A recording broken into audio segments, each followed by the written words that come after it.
ओम शांति। 24/9/2024 के ईश्वरीय महावाक्य हैं। मीठे बच्चे, तुम जितना समय बाप की याद में रहेंगे उतना समय कमाई ही कमाई है। याद से ही तुम बाप के समीप आते जाएंगे। प्रश्न: जो बच्चे याद में नहीं रह सकते हैं उन्हें किस बात में लज्जा आती है? उत्तर: अपना चार्ट रखने में उन्हें लज्जा आती है। समझते हैं सच लिखेंगे तो बाबा क्या कहेंगे, लेकिन बच्चों का कल्याण इसमें ही है कि सच्चा सच्चा चार्ट लिखते रहें। चार्ट लिखने में बहुत फ़ायदे हैं। बाबा कहते हैं बच्चे, इसमें लज्जा मत करो। ओम शांति। रूहानी बाप बैठ बच्चों को समझाते हैं, अब तुम बच्चे 15 मिनट पहले आकर यहाँ बाप की याद में बैठते हो। अब यहाँ और तो कोई काम है नहीं, बाप की याद में ही आकर बैठते हो। भक्ति मार्ग में तो बाप का परिचय है नहीं, यहाँ बाप का परिचय मिला है और बाप कहते हैं मामी कम याद करो, मैं तो सब बच्चों का बाप हूँ। बाप को याद करने से वर्षा तो ऑटोमेटिकली याद आना चाहिए। छोटे बच्चे तो नहीं हो ना, भर लिखते हैं हम 5 मास व 2 मास के हैं, परंतु तुम्हारी कर्मेंद्रियां तो बड़ी हैं। तो रूहानी बाप समझाते हैं यहाँ बाप और वर्षे की याद में बैठना है। जानते हो हम नर से नारायण बनने का पुरुषार्थ में तत्पर हैं। बाबा कहते हैं जानते हो हम नर से नारायण बनने के पुरुषार्थ में तत्पर हैं। वह स्वर्ग में जाने के लिए पुरुषार्थ कर रहे हैं। तो यह बच्चों को नोट करना चाहिए, हमने यहाँ बैठे बैठे कितना समय याद किया। लिखने से बाप समझ जाएंगे, ऐसे नहीं कि बाप को मालूम पड़ता है हर एक कितना समय याद में रहते हैं, वह तो हर एक अपने चार्ट से समझ सकते हैं। बाप की याद थी या बुद्धि कहाँ और तरफ चली गई, यह भी बुद्धि में है। अभी बाबा आए हैं तो यह भी याद ठहरी ना। कितना समय याद किया वह चार्ट में सच लिखेंगे। झूठ लिखने से तो और ही 100 गुना पाप चढ़ेगा और ही नुकसान हो जाएगा, इसलिए सच लिखना है। जितना याद करेंगे उतना विकर्म विनाश होंगे। और यह भी जानते हो हम नज़दीक आते जाते हैं।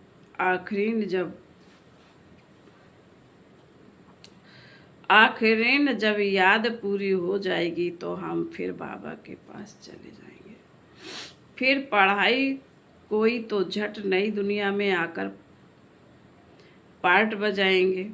बाबा ने कहा फिर कोई तो झट नई दुनिया में आकर पार्ट बजाएंगे, कोई वहाँ ही बैठे रहेंगे। वहाँ कोई संकल्प तो आएगा नहीं। वह है ही मुक्ति धाम, दुख सुख से न्यारे। सुख धाम में जाने के लिए अब तुम पुरुषार्थ करते हो। जितना तुम याद करेंगे उतना विकर्म विनाश होंगे। याद का चार्ट रखने से ज्ञान की धारणा भी अच्छी होगी। चार्ट रखने में तो फायदा ही फायदा है।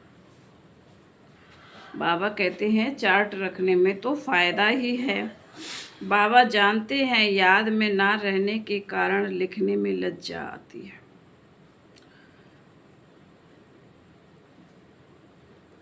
बाबा क्या कहेंगे मुरली में सुना देंगे।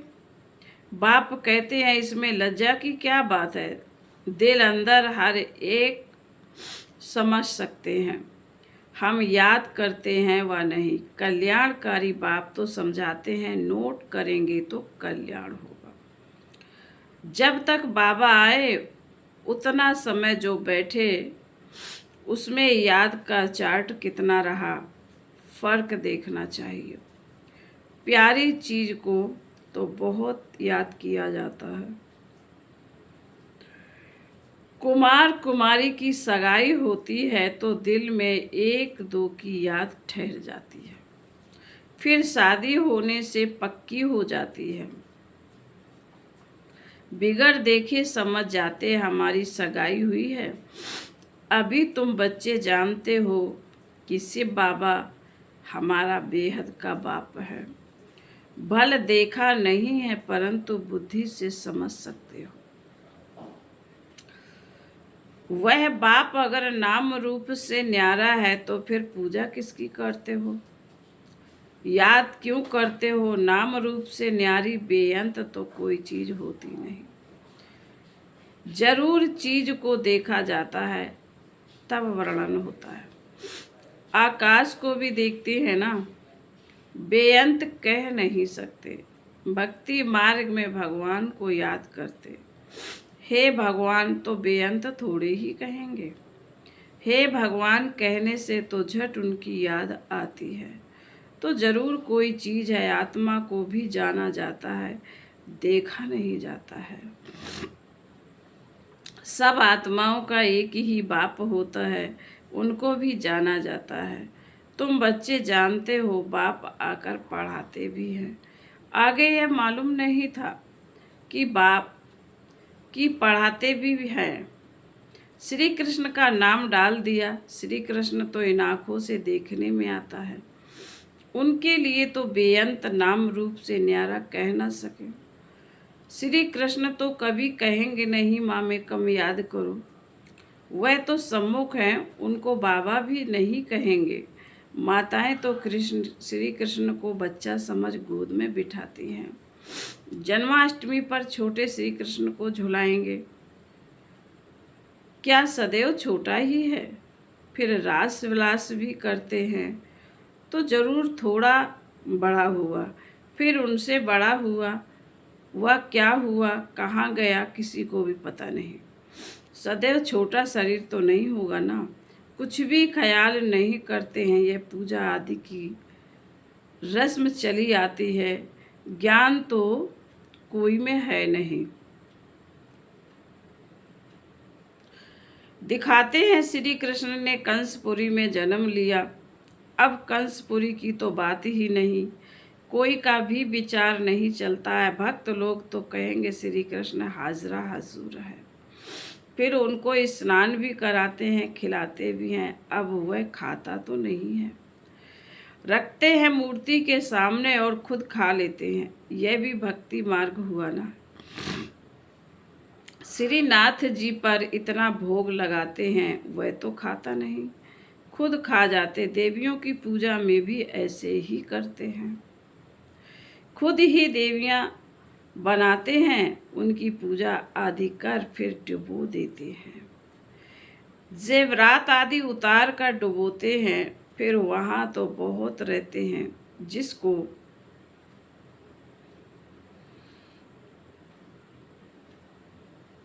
जिसको जो हाथ में आया वह उठा लेते हैं। देवियों की ही जास्ती पूजा होती है।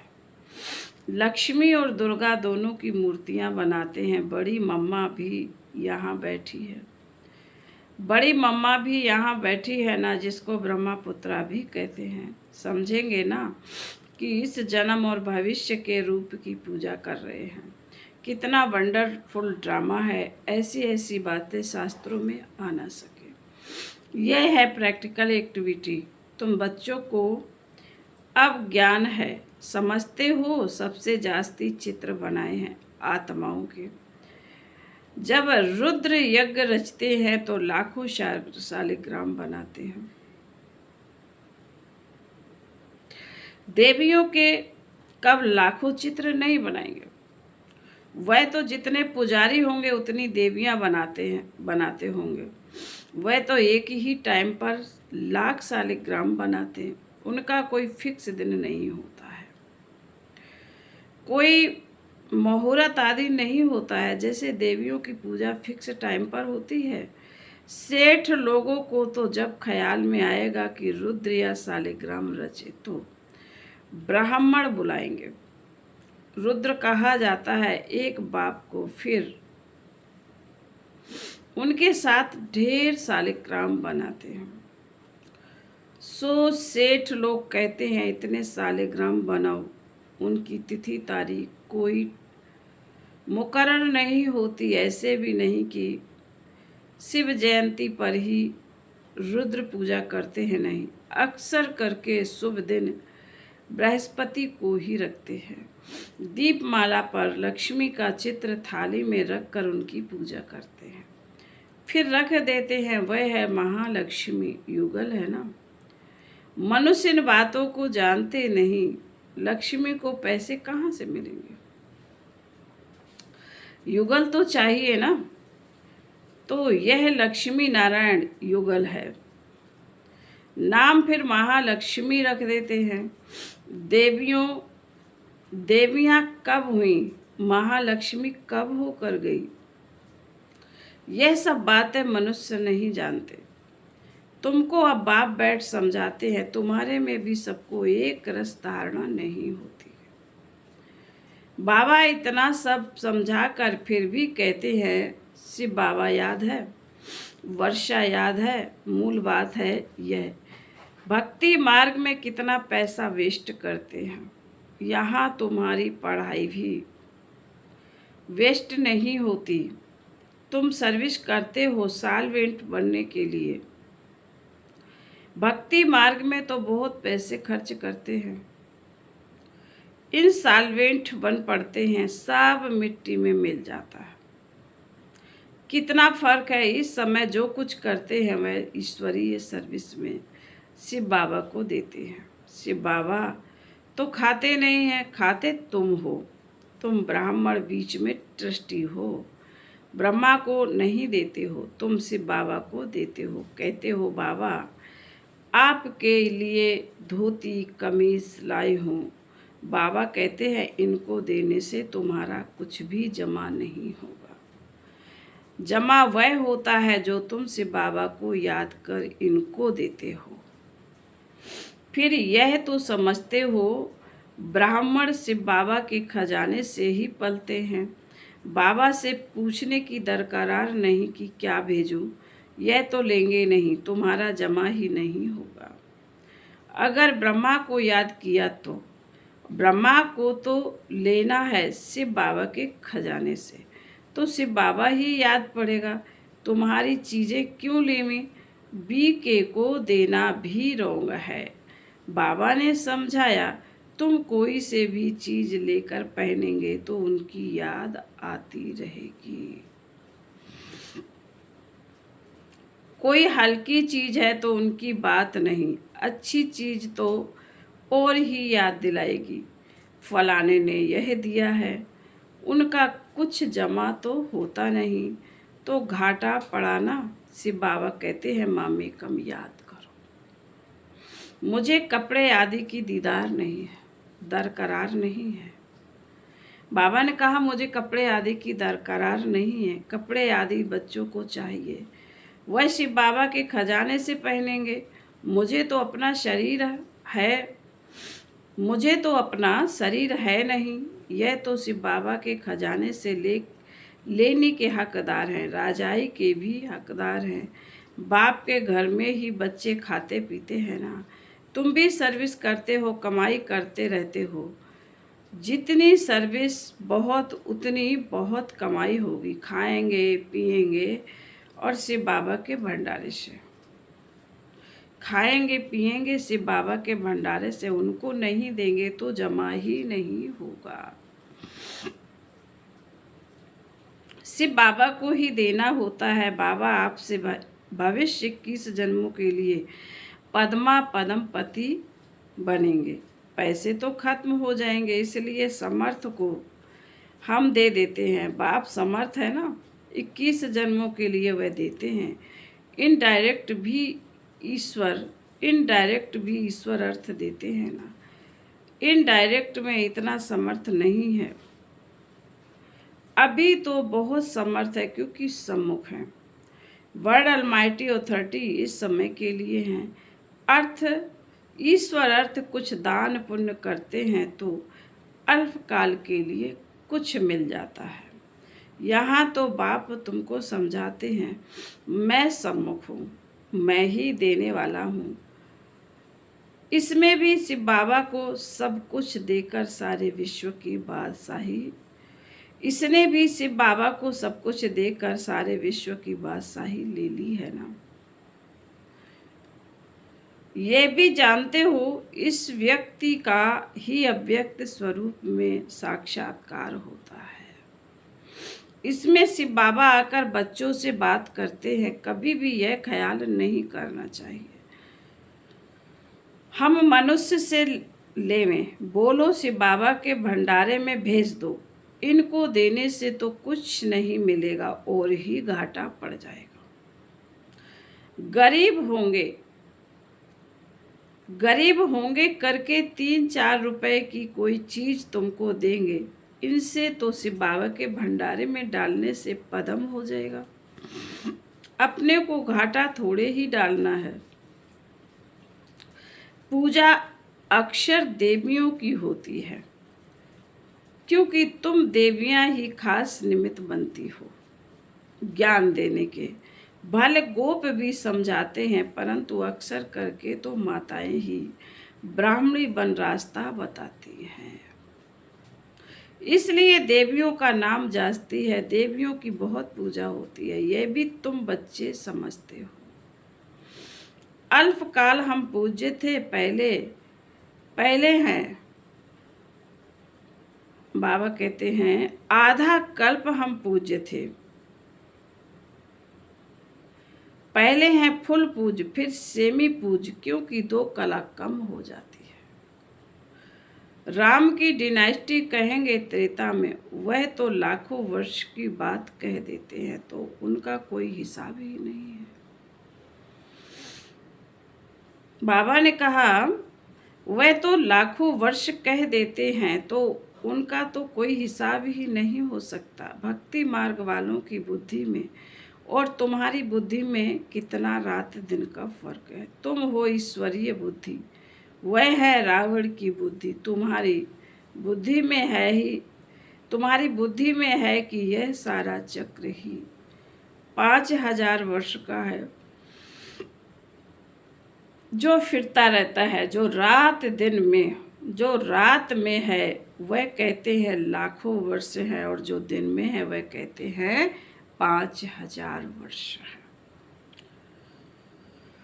आधा कल्प भक्ति मार्ग में तुमने असत्य बातें सुनी हैं। सतयुग में ऐसी बातें होती ही नहीं, वहाँ तो वर्षा मिलता है। अब तुमको डायरेक्ट मत मिलती है। श्रीमद् भगवत गीता है ना, और कोई शास्त्र पर श्रीमद् नाम है नहीं। हर 5000 वर्ष बाद यह पुरुषोत्तम संगम युग, गीता का युग आता है। लाखों वर्ष की तो बात हो नहीं सकती। अभी भी कोई आए तो ले जाओ। बाबा ने कहा अभी भी कोई आए तो ले जाओ। संगम पर बेहद के बाप ने रचयिता और अपना और रचना का सारा परिचय दिया है। फिर भी कहते हैं अच्छा बाप को याद करो, और कुछ धारण नहीं कर सकते हो तो अपने को आत्मा समझ बाप को याद करो। पवित्र तो बनना ही है। बाप से वर्षा लेते हो तो दैवी गुण भी धारण करने हैं। फिर बाबा कहते अच्छा, मीठे मीठे शिकील दे बच्चों प्रति मात पिता, बाप दादा का याद प्यार और गुड मॉर्निंग। रूहानी बाप की रूहानी बच्चों को नमस्ते। हम रूहानी बच्चों की रूहानी मात पिता बाप दादा को याद प्यार, गुड मॉर्निंग और नमस्ते नमस्ते नमस्ते। ओम शांति। धारणा के लिए मुख्य सार है। पहले पॉइंट में बाबा ने कहा 21 जन्मों के लिए पद्मों की कमाई जमा करने के लिए डायरेक्ट ईश्वरीय सेवा में सब कुछ सफल करना है। ट्रस्टी बन से बाबा के नाम पर सेवा करनी है। नंबर 2, दूसरी पॉइंट में बाबा ने कहा, याद में जितना समय बैठते उतना समय बुद्धि कहाँ कहाँ गई यह चेक करना है। अपना सच्चा पोता मेल रखना है। नर से नारायण बनने के लिए बाप और वर्षे की याद में रहना है। वरदान, विस्मृति की दुनिया से निकल स्मृति स्वरूप रह हीरो पार्ट बजाने वाले विशेष आत्मा भाव। यह संगम युग स्मृति का युग है और कलयुग विस्मृति का युग है। आप सब विस्मृति की दुनिया से निकल आए हो। जो स्मृति स्वरूप है वही हीरो पार्ट बजाने वाली विशेष आत्मा है।